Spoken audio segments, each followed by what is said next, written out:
Let's make some wood crosses for your Halloween decorations. I spent $0 in this project. You can recycle wood and do pretty much the same as this video, or spend a few dollars if you don't have scrap wood. I replaced my wood fence a while ago, and I have this old gate that I was going to cut into pieces and put it in the trash can. This wood is perfect for this project because it has the old rustic look that will make our crosses look more realistic. If you buy new wood, you can stain it and distress it to make it look old. Each piece is about 6 inches wide. It is too wide for my preference. I decided to break each piece in half. The pieces don't need to be perfect. We wanted to have rough cuts. The size is up to you. I didn't measure, I just went for it. Now, we need to turn this piece into a wood stake to be able to hammer it into the ground.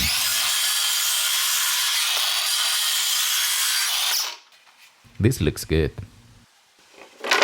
I didn't measure the upper piece, I just cut it to the length that I think looks good.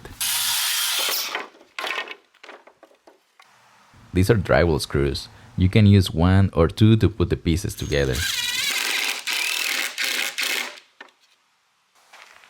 There you have it, your first homemade Halloween cross. You can also burn the edges to make it look more dramatic. Due to YouTube community guidelines, I can't show you the process, but you can easily burn the edges using a plumber propane torch. Follow the same steps to make as many crosses you want. If your wood has nails or screws, don't remove them. They look really good on the crosses.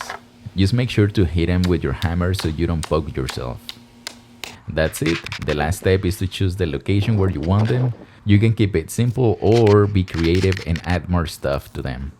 If you made it to the end of this video, don't leave without first subscribing and clicking the like button.